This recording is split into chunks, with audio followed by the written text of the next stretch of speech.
Hey guys, my name is Elena Smith, and in the next 10 minutes, I'll take you through Niota, Tennessee.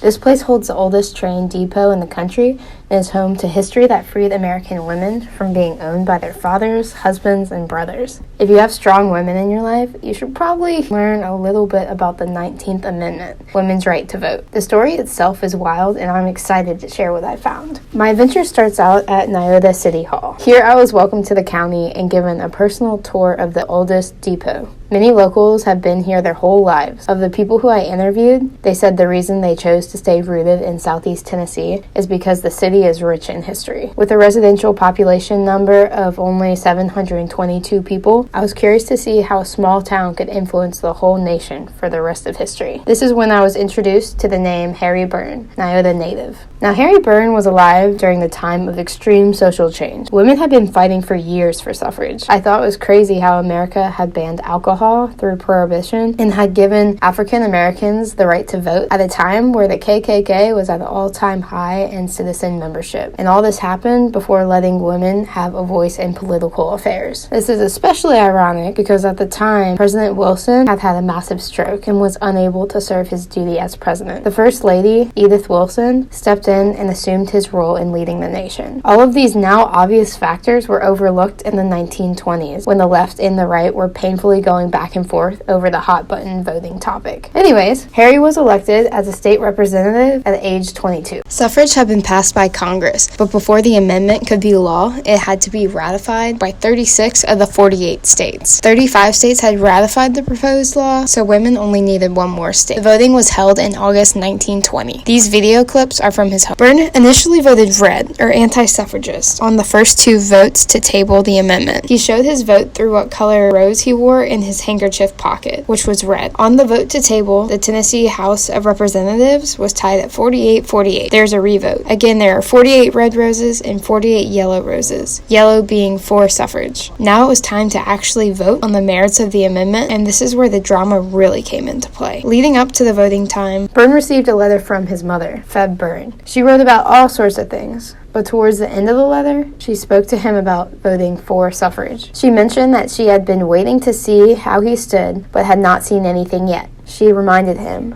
"Don't forget to be a good boy," and she ended her letter with, "No more from Mama this time. With lots of love, signed, Mama."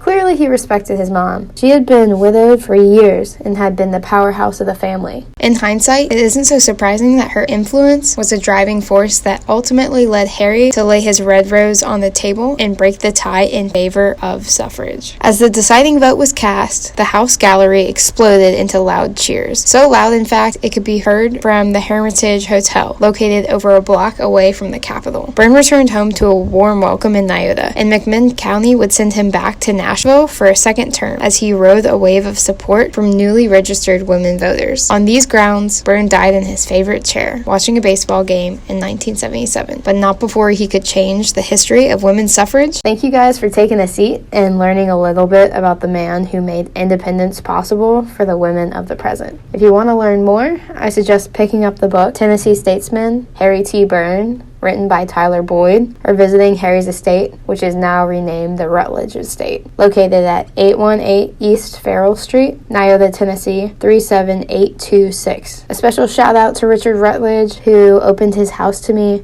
A special note he wanted to share is that anyone who wants to come by and check out the place themselves is welcome to. He's very thankful for the opportunity to share the historical impact of Niota and Harry Byrne. Alright guys, that's it for me. I hope you learned something. I hope we had a little bit of fun. But if you have any questions, feel free to reach out. www.southeasttennessee.com.